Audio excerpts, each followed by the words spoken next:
Germans are a good people. On the whole, the best people perhaps in the world. An amiable, unselfish, kindly people. I'm positive that the vast majority of them go to heaven. Indeed, comparing them with the other Christian nations of the earth, one is forced to the conclusion that heaven will be chiefly of German manufacture. Now that was the comic writer Jerome K. Jerome in his book 3 Men on a Bummel, published in 1900. And I'll try to remember those words when, in this week's titanic footballing clash between our two great nations, the last German penalty screams into the net and it is heartbreak for England yet again. Tom Holland, it is just as well, isn't it, that the Germans don't play cricket? Imagine that. Well, Dominic, they do. And really? Yeah, they do. Probably the most humiliating moment in last year's lamentable performance on the COVID front in England was when Germans came out of lockdown before we did. And as a result, they were playing cricket when it was banned in England. So I think that's the only time probably in history that cricket's been legal in Germany and banned in England. And that's a bad for moment, me, isn't it? It was a terrible moment. I still haven't it's really... kind of the end of days. Yeah, that's what it felt like. I mean, that's when it really hit me. Have we ever, obviously we've played Germany multiple times in different arenas. Have we ever played them at cricket? I don't think we have, but it's obviously a matter of time. Yeah, they're clearly plotting their path to greatness. Imagine that moment when they when they win at Lords or something. I know, on penalties. I'm sure they'll find a way to do it. Yeah, in a super over. That's exactly what it will be. All of which I'm aware will be total gibberish, perhaps to people who have no interest in football or cricket or anything. But essentially, Dominic, as you say, the reason for this, the theme of this podcast, which is Anglo-German relations, is that yet again, England have been drawn against Germany in a huge international tournament. And we know how it's going to end.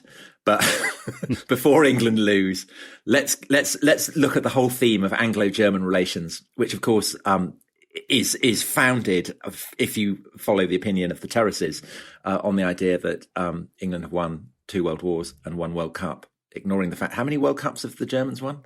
4. Yeah, before 4. we won in 1966, one of the tabloids, I think it was the Mirror, I might be wrong, said if England lose on Saturday, we should remember that they may have beaten us once at our national sport, but we've beaten them twice at theirs, which is the sort of commentary that now is frowned upon.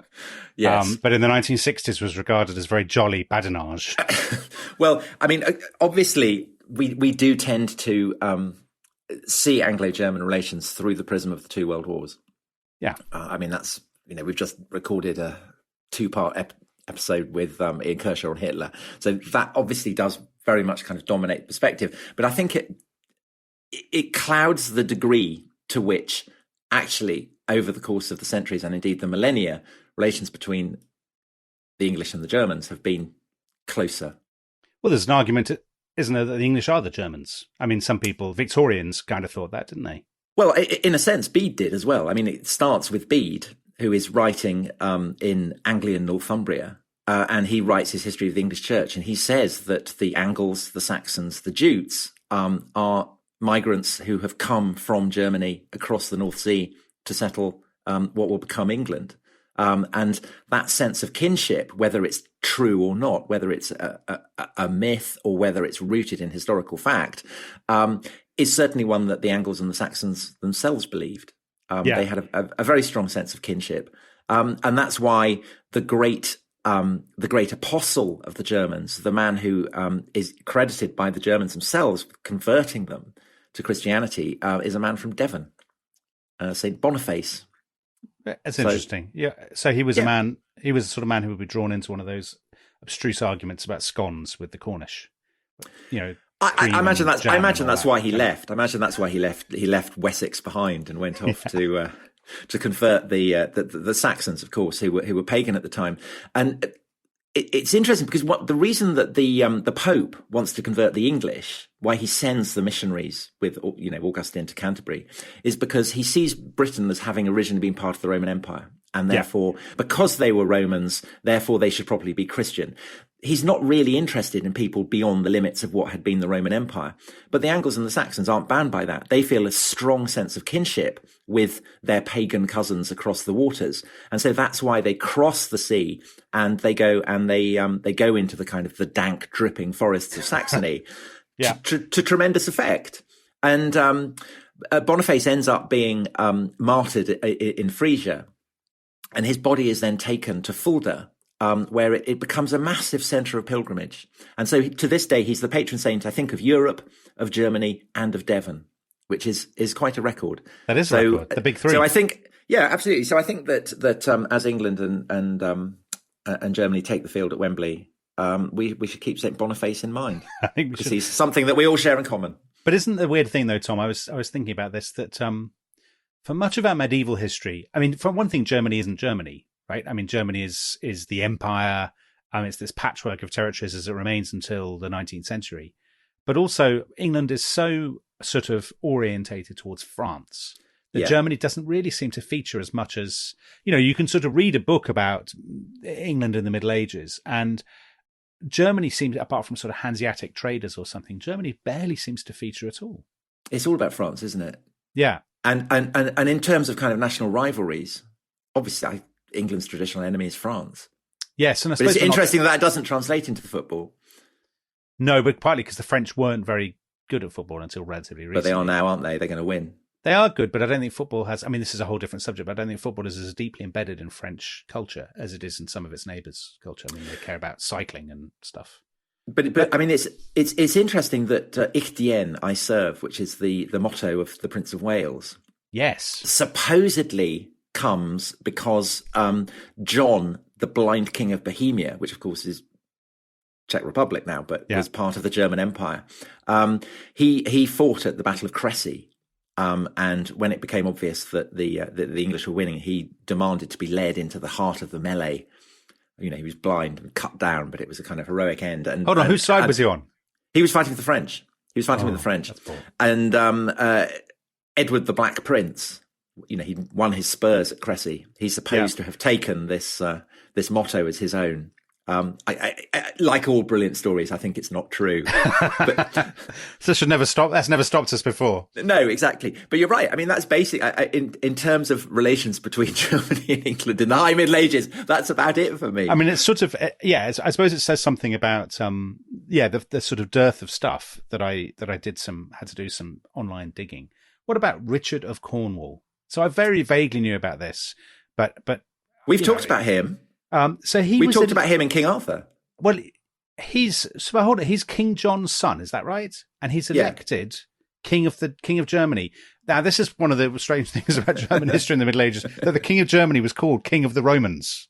Yes, it's all incredibly confusing. Yeah, so he was elected King of the Romans, which meant he was the ruler of Germany in 1256. He was crowned in Aachen, in this sort of place where Charlemagne had been crowned. But he only went to Germany 4 times. So he's like a sort of reverse Richard the Lionheart or something. Yeah. As in he instead of going on crusade, he just spends he died in Hertfordshire, very disappointingly, for the King of the Romans, who was also the King of Germany.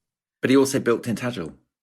Did he? Yes, we did talk about this. Yes, so we talked about him. So this was his sort of, I mean, if I was German, I wouldn't be best pleased with this kind of conduct.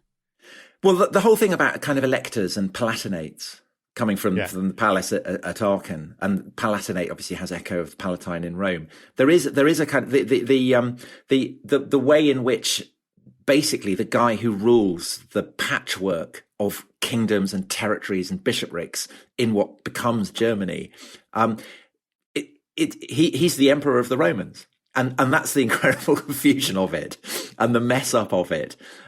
Whereas England obviously is, the national history is much simpler because the borders are fairly coherent and there's a kind of consistent national story that you can tell there. And I guess you mentioned the Hanseatic League. I mean, that actually is quite significant because that's a kind of it's a kind of proto common market, isn't it? Of traders and cities. And they're always forcing unequal trade deals on England. Yeah, I think you care a lot about the Hanseatic League, don't you? If you live in Ipswich or something. Or Lübeck. Yes, or Hamburg. Obviously in Lübeck. Yeah, places with stepped gabled roofs, very handsome. Exactly, and marzipan. Yeah. This is profound historical punditry, Tom. But on that theme. The Reformation, of course. Well, I was about to say, this is the way it all kicks off, really, isn't it? I mean... It does kind of. I mean, obviously, without Luther, there is no Reformation, and therefore there is no Reformation in England. So clearly that generates a lot of communion, as it were. Yeah. But it's telling that England's form of Protestantism is not Lutheran. So unlike the Protestantism in, say, Scandinavia, which is Lutheran, England's isn't. England's is essentially Calvinist. And Calvin, of course, is French.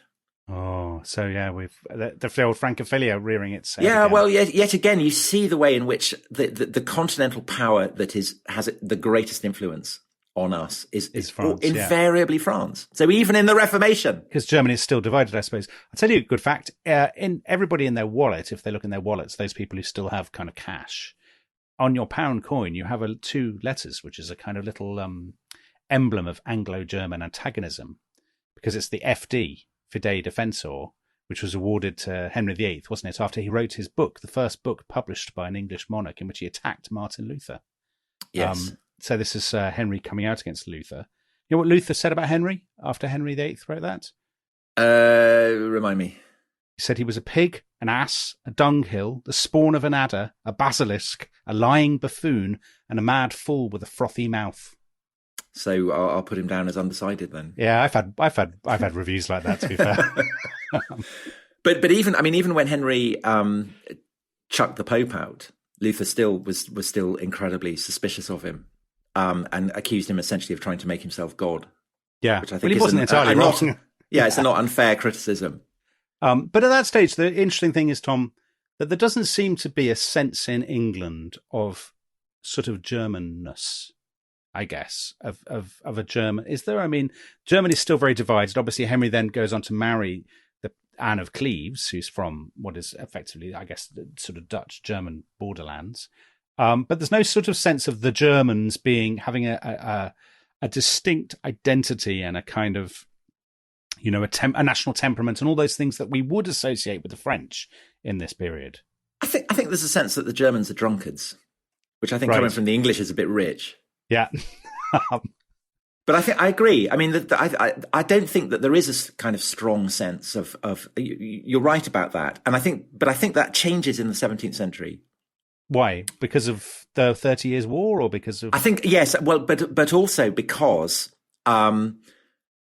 James I's daughter, Elizabeth, who is, of course, Charles I's sister, marries into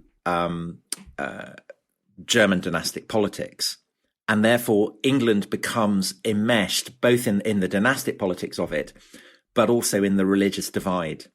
Yeah. And there's a sense in which in the 17th century, kind of Puritan opinion in England is following the fortunes of Protestants in the German Empire, perhaps in the way that the left now follow the fortunes of, say, the Palestinians. There's this kind of passionate, committed engagement with what is going on in the German Empire, and it's much more intense. And in a sense, I mean, it's crucially important for England in all kinds of ways, because it feeds into the Civil War, and then in the long run, it feeds into the dynastic transformation that happens with the expulsion of James II and the arrival of the Hanoverians. I love all that, Tom. I remember doing it at school. This is a sort of slightly pitiful memory, but at school, we were talking about, you know, James I and his battles with Parliament, and our teacher said, you know, what you now have to bear in mind is the reaction to the Battle of White Mountain at the beginning of the 30 Years' War. And that was one of the first moments studying history that I really appreciated, how events in one sphere could have a massive political impact on events that appeared to be so in other words, people were exactly as you say, politicians and people interested in politics were following events in Germany with the same passion that they followed, say, the Spanish Civil War in the 1930s. And they saw it as a sort of reflection of English politics, or English politics as a reflection of it. Yes, because Elizabeth marries Frederick, who is the Elector Palatine of the Rhine, which is one of those kind of classic titles that they very much have in Germany at this period. And he inevitably gets elected King of Bohemia. And it's not a great success because he's Protestant and the Catholic powers are not keen on having a Protestant king in Prague. And so he's derisively called the Winter King because he basically rules for the span of a winter. And and he loses the Battle of the White Mountain in 1620, I think it is. Yeah, it's something like that, isn't it? And he's forced to flee, and he nicks the Bohemian crown jewels and scrams, him and his wife and his children, and they end up in the Dutch Republic, which is like England, is one of the great power centers of Protestantism. And there is huge sympathy for them. And people in England are kind of raising money for them and hoping that he will get his fortunes restored. But it kind of plays out in an interesting way for Puritan opinion, because Frederick and Elizabeth's third son is Rupert. Yeah, I hope he comes to be known as, of course, Rupert of the Rhine, because he's the son of the Elector Palatine of the Rhine. But as Charles I's nephew, he's the great dashing exemplar of the Cavalier in the Civil Wars. He's the guy who's rushing around kind of burning down Birmingham and leading the attack at Marston Moor. He's a great character, Tom. I mean, he is one of the great characters in all Anglo-German history, indeed in all English history. I think there's so many things to talk about Prince Rupert. So one of them is he's famous as this great dashing commander, but he basically never wins an important battle. So he loses all his battles. But he loses with such dash. But he does with the dash, right? The dash. He's come from Germany. So the 30 Years' War is going on. And one thing that I think English sort of people, even if they're quite interested in history, never really appreciate is just how unbelievably ghastly and apocalyptic the 30 Years' War is. So Germany loses, I don't know, a quarter of its population or something, some colossal figure. There was a poll, I think, taken 5 years after the Second World War, where Germans were asked to vote on the worst thing that had happened in German history. This is 5 years after the Second World War, and they voted for the 30 Years' War. Yeah, I mean, it's absolutely sort of engraved in the German historical imagination, isn't it? And in England, people obviously followed it, as we said at the time, but now it's kind of forgotten, just seen as utterly impenetrable, which it kind of is. But Rupert was used to the atrocities and the sort of terrible behaviour of the 30 Years' War. And he brought some of that to England and got a very bad reputation with the parliamentarians because, as you say, he went around burning towns and massacring people and stuff because he thought this was completely reasonable. I mean, I hope the Germans don't bring this to cricket. If in similar, it'd be terrible if they did. Well, he's Anglo-German, but his you're right. His ethos is essentially, he's essentially German, and so I would say that he's the first great German to impact on the English national consciousness. And he's supposed to have had his dog Boy. Dogs have been a feature of this podcast in recent weeks. So I think it would be wrong not to mention his dog, who was supposed to is a white poodle. Yes. Supposed by his Puritan enemies to have been his witch's familiar, and dies at Marston Moor, I think. He could find treasure, he could foretell the future, and he could catch bullets in his mouth.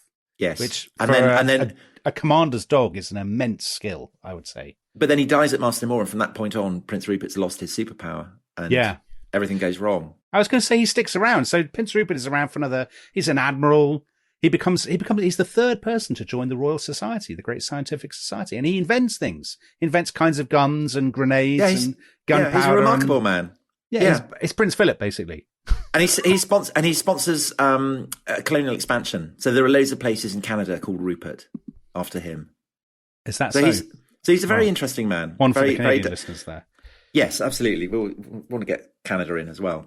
But really, he's a fascinating figure, and perhaps, it'd be good to do a whole episode on him, to be honest. But probably a more important figure for the future of Anglo-German relations is his sister Sophia. So that's the Electress of Hanover, or the Elector of Hanover's wife or mother, or whatever. And so what happens after you have the Restoration? Charles II comes back. He was a kind of crypto-Catholic. His brother, James II, who succeeds Charles II, is an open Catholic, and that then precipitates a Protestant meltdown. And so you have the Glorious Revolution of 1688. William III comes from Holland, from the Netherlands. Yeah, with his wife Mary. Mary's sister Anne then follows, but neither of them have children, and so Britain faces the problem of what king do we get? Where do we get a Protestant monarchy? And so they turn to Sophia, whose son, George, who is the Elector of Hanover, comes over and becomes George I. Yeah, this is absolutely seismic moment, isn't it? So the 18th century, the Hanoverian age, the relations of Britain and Germany are completely intertwined. And one thing that surprises me about this is that we always think of the Georges as terribly stolid, and in many ways they were the early Georges. But when George I pitches up, there are colossal riots all across England. So on his coronation day, 20th of October, 1714, you mentioned Birmingham. So clearly Birmingham has rebuilt itself after being attacked by Prince Rupert, but perhaps has not forgiven the Germans for this behaviour, because there's these massive riots in Birmingham. People are going around shouting, "Kill the old rogue, kill them all, down with the Roundheads." Now the Roundheads, they're obviously not talking about Germans with sort of German. That's the Squareheads, isn't it? The First World War mockery of the Germans. But they're talking. George I has been championed by the Whigs, by the sort of inheritors of the revolution of the mid 17th century, by the sort of descendants of the parliamentarians, I suppose. And there's these colossal. And George, they actually don't really manage to clamp down on it. So a lot of people don't get punished because the riots are so widespread. But George just sort of ignores them in his stolid Teutonic way. And you know what, George, something that greatly surprised me, he was a big admirer of double entendres. Was he? Yeah. But not in English, obviously, because he didn't speak in German. Well, I think this is contested, actually. Some people say he actually spoke a bit more English than was previously thought. But he did like bawdy humour. He was and there was a lot of talk that he was sort of bringing over all these German mistresses and things. So I think maybe he's a sort of German Sid James. Maybe that's the way to think. Is that your Sid James laugh? But I like "Down with the Roundheads" as a chant. Will you? Yeah. I wouldn't chant that because I'm a Roundhead, but I can imagine you on the terraces shouting that at the German team. Yeah, of course. Yeah, definitely. Historically informed chant. Yeah, and he of course brings over Handel, the great, the sort of the great slaver.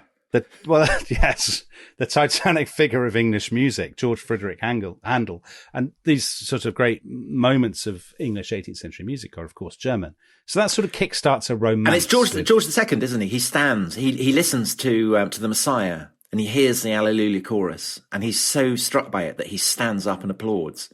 That's a nice story. Yeah, and I think that's it's now the tradition when you go to the Messiah that you stand up.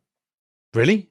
The Alleluia chorus, apparently. You don't want to get that wrong, do you? You don't want to stand up for applauding no one else. Yeah, but if you're the king, you can do that. And also, of course, George II, the other great famous thing about George II is that he's the last British monarch to lead an army. In Germany, at the Battle of Dettingen, isn't it? Yes, where he almost loses. I mean, he's a terrible general. Well, that's obviously a theme because there must be something Germanic in that because that's Prince Rupert as well. But that's an interesting story in itself. So that obviously often we did the 7 Years' War and podcast, didn't we? And one thing that's often lost from all of this sort of story of 18th century Britain as it becomes and Britain's expansion is that we are involved in Europe the whole time. And for the Hanoverian kings, the protection of Hanover and their involvement in German affairs was immensely important to them. So this time, in a way that we've now forgotten, Britain was enmeshed in the sort of incredibly arcane politics of the Germanic world. And George II is very, very effective at ensuring that British arms and money is used to defend his territories in Germany. Yes.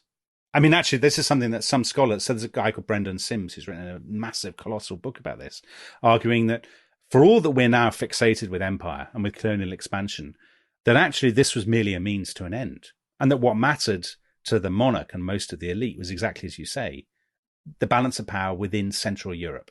And all the other stuff, the acquiring of colonies and the ships, and was a sort of just a weapon in this war, largely against the French, for control of the sort of continent. And so we talked about that in the 7 Years' War podcast, that Britain and Prussia kind of become natural allies. Yes. And that is obviously something that then carries through into the Napoleonic era. Yeah, exactly. England and the usual alliance becomes Britain and Prussia, doesn't it? And I think it's at that point, certainly by the 19th century, that this idea of the ancestral, friendship, that there's sort of ties of kinship. I mean, that's obviously something. Well, it's embodied in Wellington and Blucher, yes, kind of meeting each other amid the carnage of Waterloo, and that is the kind of foundational image for the way that the Germans and the British see each other. Certainly in the first years of the 19th century.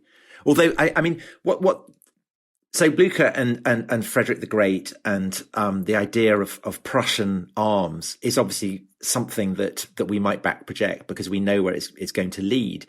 But away from Prussia, you've still got all these kind of electorates and palatinates and bishoprics and things. And then Napoleon gets rid of them. And then you've coming out of the Napoleonic era, you've got the problem of what should Germany be? Yeah. And well, at that point, you've got two things, I think, Tom. One, you've got Prussia expanding. So Germany is going to become, which has never really been a sort of a particularly potent political concept, is going to become a political concept in the 19th century. But also you have the decline of France.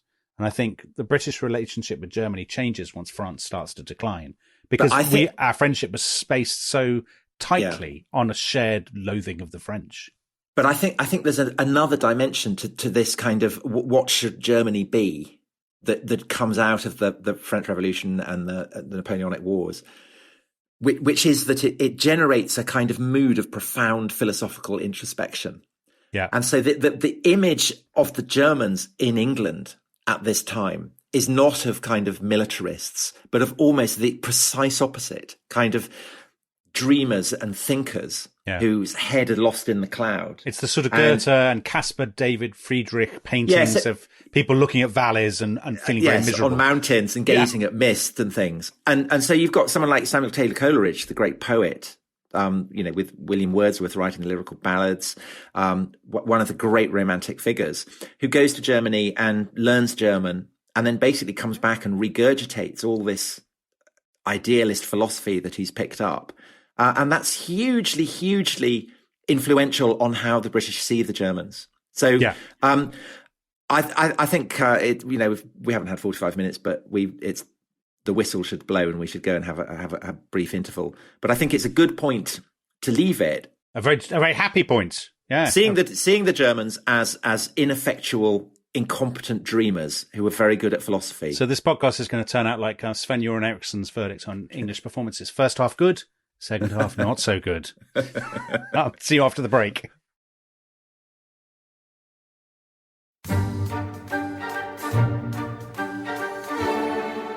Welcome back to The Rest is History with me, Dominic Sandbrook, and Tom Holland. And we are talking England and Germany, or Britain and Germany, I suppose, since we're into the 19th century. And Tom, I think an absolutely central figure in all this is Prince Albert, who we haven't discussed yet.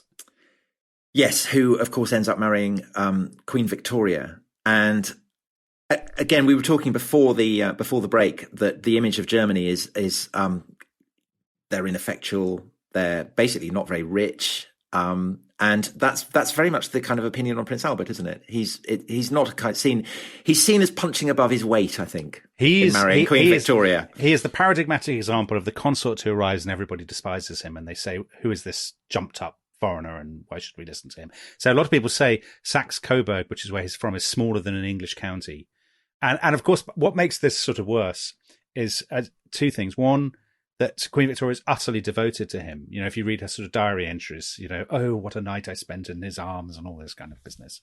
But also Prince Albert is in many ways an immensely admirable man, but he's also, I imagine, incredibly annoying because he arrives from Germany, and you can imagine him speaking, perfect German accented English. And he sort of says, your child labor is very unacceptable. You should clean up this. You should do that. You should have a great exhibition. You should all this. He's got all these. That's all great, Dominic. That's all great stuff. Yeah, but he's got all these improving ideas. You're the voice of Flashman. I mean, that's the worst thing, you see, that he's got all these brilliant, very good ideas, very admirable ideas. And coming from this guy from Saxe-Coburg, a lot of people sort of shake their heads grumpily. But over time, I think he wins people over because his sort of progressive, modernizing ideas, you can't argue with them. I mean, the child labour is hard to defend. But also the Great Exhibition, which is essentially his scheme, is a great success. It ends up funding, all the museums, Victoria and Albert Museum most obviously, but others as well in South Kensington. And that's a permanent memorial to him. Yeah, absolutely. I mean, there's memorials. It's got that kind of massive gold statue of him surrounded by emblems of the empire, which I'm amazed hasn't been cancelled yet. And when he died, people put up memorials all over the country. There's a memorial in Wolverhampton. Tom, you'll be pleased to hear. Yeah, Prince Albert on a horse in the middle of Wolverhampton. So it's good to see the Midlands getting reconciled at last to Germany. Yes, after Prince Rupert. After Prince Rupert and after the riots in Birmingham with George I, the Midlands finally discovered its inner Teuton.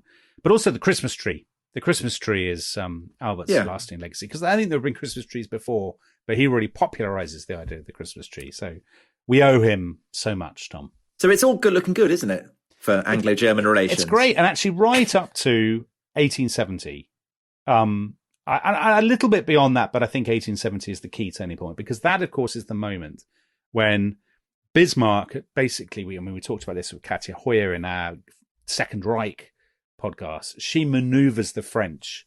Sorry, Bismarck. Katja doesn't. Yeah. She's got a Bismarckian side to her, I think, Katja. Anyway, Bismarck maneuvers the French into war. The Prussians wipe the floor with the French, and it's then that they create the Second Empire. They create Germany. I think from 1870 onwards, you can see this growing disquiet in Britain. But at the time, there's quite a lot of enthusiasm for Germany's victory, isn't there? There's kind of press reports. We are glad to see sober, industrious, moral Germany triumph over Catholic evil. Vainglorious cockerels of France. Yeah. But I think then, sort of about a week later, it's like the hangover. They kind of wake up and think, oh God. They're going to be beating us at football soon. Yes. And I also said this moment that once Germany is unified, the tremendous engines of German capitalism really start to roar. And so by the end of the 19th century, German manufacturing has caught up with and is overtaking British manufacturing. And then you get these moments which we talked about before of, this sort of slightly paranoid fantasies. I mean, you could argue they don't turn out to be so paranoid after all, that the Germans are about to invade, that the Germans have overtaken through the Dorking Gap. Yes, exactly. We talked about the invasion of 1910 and all these kinds of... But I think it's more than that as well. I mean, it's not just military, is it? Or even industrial. It's also the sense that the Germans are more civilized. Yes. That they are kind of beating us pretty much in every cultural field. Yeah, their laboratories, their universities, exactly. Their universities set the template. And I think it's for the first time, the English feel an inferiority complex. And so they respond in the obvious way by building huge, massive, phallic warships. Yeah. Well, of course, there's the dreadnought race. There's the dreadnought race before I think the sort of obsession with national virility is shared on both sides. So, I mean, we talked, obviously, the Kaiser and his boating shoes has been... Yes, at Cowes, for the third time I get to mention them. Yeah. He gets laughed at. So that's one thing where we do uphold is that we have proper yachting etiquette. And the Kaiser is lamentably gauche at such issues. So there, at least, Britannia rules the waves. You are full yourself on this, don't you? I mean, terrible. Yes. You sympathise with the Kaiser. I mean, you're quite similar people in many ways, I think. And well, let's not pursue that analogy. But yes, before the First World War, I think there were two things going on. One is the anxiety, and one is the sort of the fear of the pompous strutting Kaiser and his dreadnoughts, and Germany trying to get its own colonies, and German manufacturers overtaking our own. But there also is this continuing fascination with Germany. So there's a guy called Lord Haldane, who is the guy who builds up the British Army before the First World War. And Haldane is a Germanophile, as many people were. And Haldane has spent lots of time in Germany. And actually, he then gets drummed out of office in the First World War because people say, oh, he's been spending all his summers in Germany. He's got all these German friends and he reads German books. And as a lot of intellectuals did in the Edwardian period. Absolutely. I mean, but even before that, you think of George Eliot and her Crisis of Faith. Because the sense that theologians in Germany are radically rewriting the basis for our understanding of Christian history, absolutely massive impact, and that is across pretty much every academic discipline. It's Germany who's blazing the path, and I think that does generate a kind of mixture of kind of fascination, inferiority, all of which obviously feeds into the swirl of opinion that helps push Britain into war against Germany in 1914. And then I think also slightly feeds some of the propaganda during the war. So obviously there's lots of the sort of stuff about the Germans have raped Belgium. They are, crucified Canadian soldiers, crucifying people. They are raping nuns. They are bayoneting babies and stuff. A lot of which, there's a grain of truth in that, as in the Germans do proceed with great sort of ferocity through Belgium. I thought that the revisionism of the revisionism was that actually there were terrible atrocities in Belgium. I think there are atrocities, but I don't think they're quite the atrocities that are. So the Germans do shoot civilians. They do burn the Great Library in Louvain. They do behave very ferociously as an occupying force. I mean, actually, the comparison, Tom, is Cromwell in Ireland. It's exactly from the same motive. So the Germans, when they set off into Belgium and the Belgians resist, the Germans are quite shocked that the Belgians are resisting. And their commanders basically say, we have to do this incredibly fiercely, and we will, win the war, and we will impose order by fear. And we make them scared, otherwise they will shoot at us and all this sort of thing. So it's done quite deliberately, but I don't think it's quite as savage as the sort of British newspaper coverage suggested. But I do think that what then happened, which is all these sort of people, all these writers, the sort of Kiplings and, I don't know, H.G. Wellses and Joseph Conrads or whatever, venturing into print and saying, the Germans are just Philistines and barbarians and blood-drinking monsters. I think some of that is motivated by, great, now we don't have to worry about them being so clever anymore. Well, Kipling, definitely. Kipling was massive. I mean, he hated Germans. Some of his short stories are terrible. There's one with Mary Postgate, where that's right. There's a German aviator who is dying, and she kind of leaves him to die in the garden, and we're supposed to... Yeah, really chilling stuff. And actually, it's often coming from people, I think, who, 30 years earlier would have been all about Teutonic Brotherhood. And now they've just sort of turned that on its head. The Recessional, the famous poem that Kipling wrote at the Jubilee of Queen Victoria, saying, lest we forget, whether we end up one with Nineveh and Tyre. He talks about lesser breeds. And I think the lesser breeds in that are the Germans. Lesser breeds without the law? No, I don't think they're the Germans. I think they're the colonized peoples. I think there is debate. Is there? I'm not au fait with Kipling scholarship. I think there are people who think that he may be referring to the Germans there. But anyway, but Kipling there is voicing a kind of kind of horror, really, at Germany as, and it's there that you're starting to get the idea that because they come to be called the Huns, yes, who obviously are actually Hungarians, but I mean the idea that there is a kind of primal barbarism. It's essentially the kind of the Roman idea. Yes, that beyond the Rhine. Well, people use the word barbarian; they use it all the time. All is savagery and darkness. I mean, it's kind of whole repudiation of that thing that had begun with Boniface. But then the interesting thing, Tom, is that disappears so quickly, so that by the 1920s, it's all like let's go and conclude some arms treaties with the Germans. They're rebuilding. There's a great sort of don't let's be beastly. I mean, the don't let's be beastly to the Germans is a later phrase. But there's a sense of that in the 1920s and 30s, isn't there? I mean, that's what lies behind a lot of appeasement. That maybe we were a bit harsh on the Germans. They're not quite so bad. They're trying to get back on their feet. I'm not sure. I mean, obviously, Weimar Berlin has a kind of hypnotic appeal for British artists and writers and intellectuals. So I think for us in England, we see Weimar through the eyes of the people who did that. Cabaret would be the kind of exemplification of that. Yeah, Christopher Isherwood type people. But I think I think shadowing the whole time there's the issue of what to do about Germany, and underlying that is the assumption that German power is inherently dangerous, and that's why Britain and France maintain their alliance. It's absolutely Churchill's view, and I think it's even there in appeasement because essentially it's kind of it is maybe we pushed them too far. Maybe we exacted too much out of them. But I mean, underlying appeasement is also the idea that you have to appease someone because if you don't, they'll hit you. Well, I mean, I think I'm not sure about that, but I think we should do a podcast just on appeasement. And actually, I want to tell you one thing we haven't talked about is what the Germans think of Britain, because there's no doubt that lots of Germans still, after the First World War, think of Britain as their natural ally and their natural friend. Including Hitler. Yeah. So during the First World War, there had been a lot of Germans had been absolutely appalled and horrified that Britain had entered at all. They'd assumed that Britain would not enter. And then when Britain does, they feel betrayed because they feel that their cousin has turned against them, siding with the French. Well, there's the Kaiser's great joke when George V changes the House of Saxe-Coburg to the House of Windsor. And the Kaiser wittily says, I'm off to see Shakespeare's play The Merry Wives of Saxe-Coburg. To be fair, that's quite a good... I mean... It is a good joke. Yeah, the Kaiser did make one good joke. I think we can safely say that. Wag. But you're right, that for Hitler and the Nazis, England was not automatically an obvious enemy. And lots of senior Nazis did think, well, we can do a deal with the British and do, sort of... I mean, Ian Kershaw said this, didn't he, in his when he was talking about how he got into doing the history of the Nazis, that a German guy said to him in the 1970s, we could have divided up the world between us. And I think there was quite a lot of sentiment along those lines in the 1930s.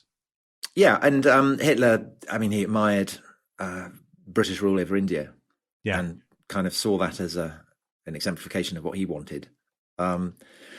So, yes, there were aspects of Britain that even the Nazis admired. I mean, we were never going to not mention the war, so we might as well. I think what's interesting to me is that the propaganda, the British sense of Germany is, to my mind, actually not quite as intensely anti-German as it was in the First World War. It's more anti-Nazi. So there's people, what's this, The Life and Times of Colonel Blimp?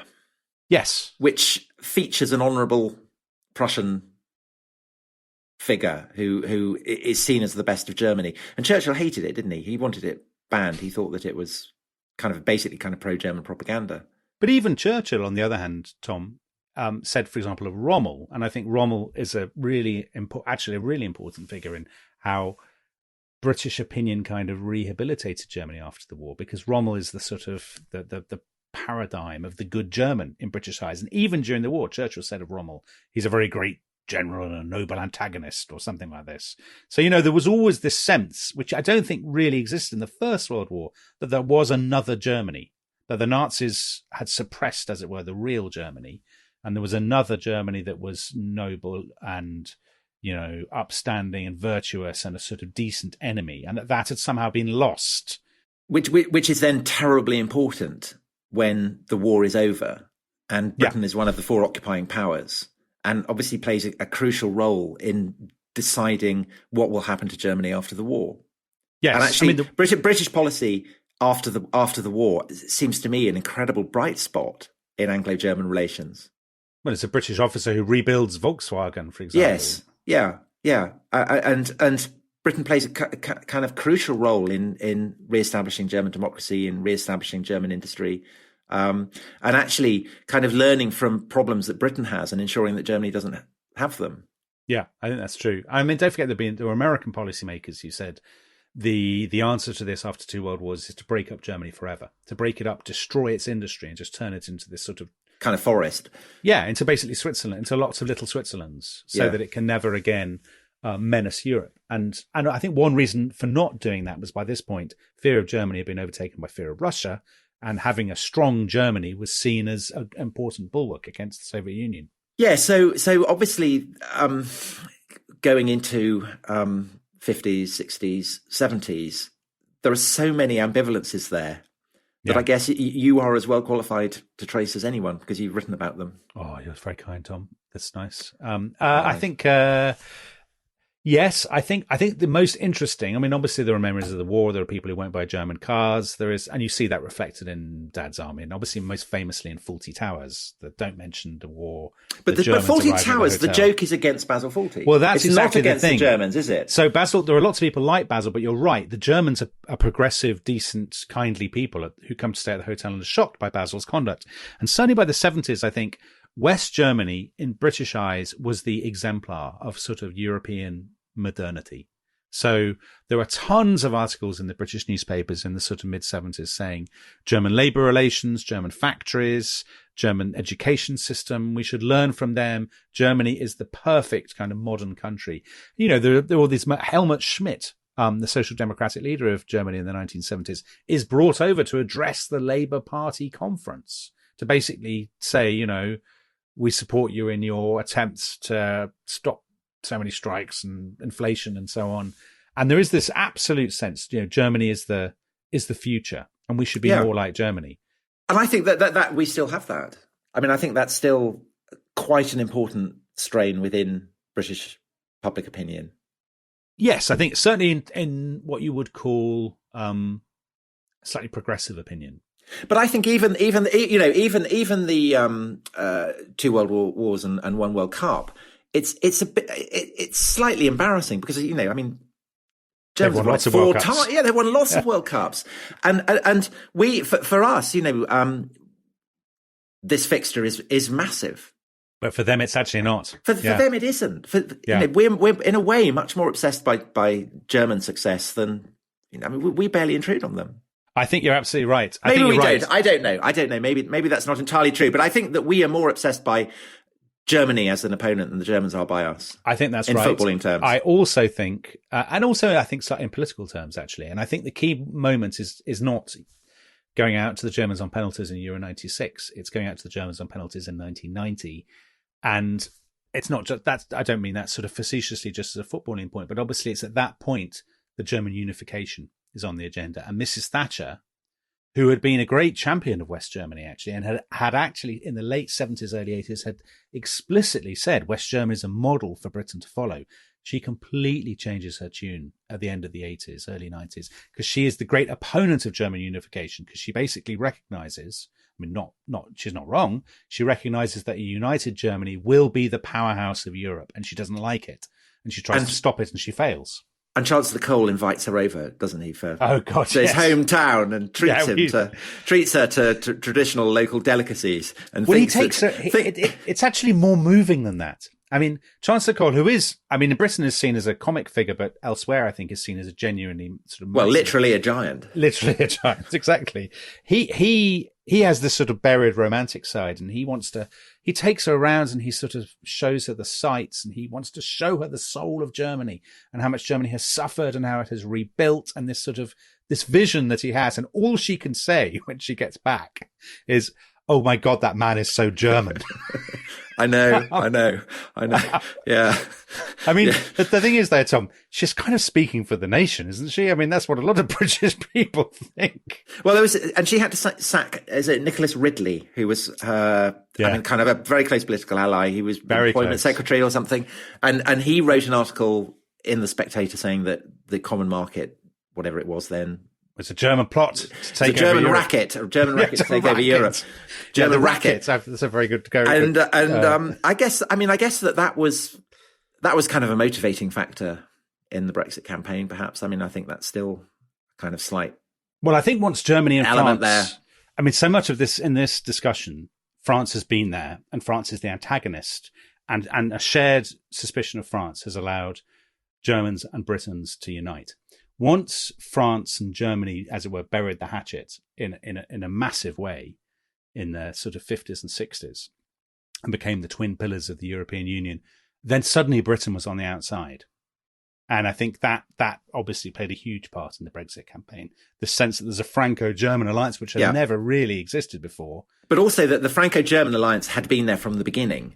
And so therefore, Britain was always having to adjust to Franco-German norms. Yes, and the cost of doing that proved too high with the result that we know. Absolutely, I think that's. But having said all that, I think that for all the talk of Anglo-German hostility that the football match will generate, the very fact it's inspired us to do this podcast, I do think that actually.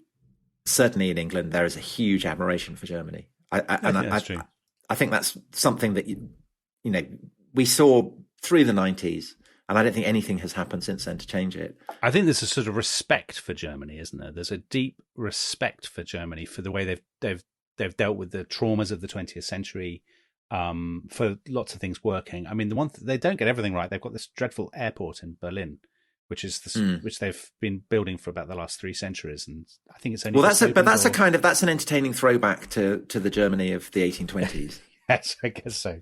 Sort of shambolic and fragmented. Yes, yes. But you're right. I think speaking purely for myself, I think Germany is an amazing country. I love German culture, and I think to go to a country that works as well is tremendous. And as much as the Germans beat themselves up, or we like to beat up the Germans, I think they're I'm a great Teutonic Brotherhood man. I mean, I'm pure Victorian Anglo-Saxon fraternity and all that. I really go in for that. Well, I do think another thing that has Germany has inherited from the early 19th century is this kind of slight sense of moral seriousness, which we tend to find risible. That's true. That is very true. We're kind of. Well, they mean what they say. We can't cope with. They mean what they say. What they mean. They do.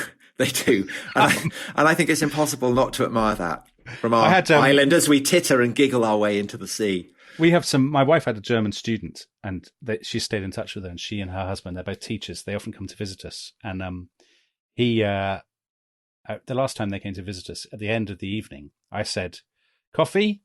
And he said, "I know you will appreciate plain speaking here in England. I would like a bottle of red wine."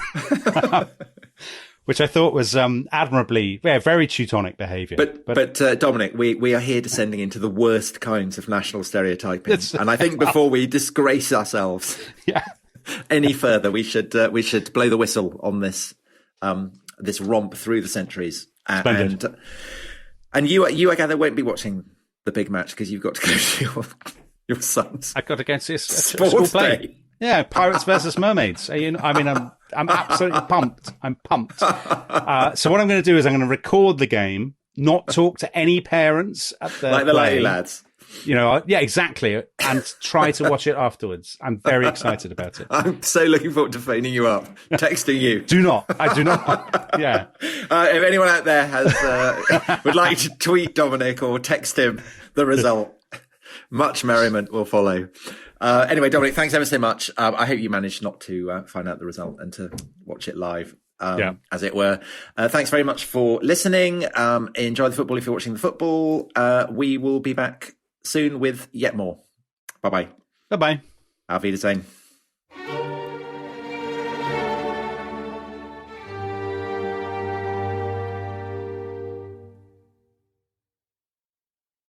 Thanks for listening to The Rest is History.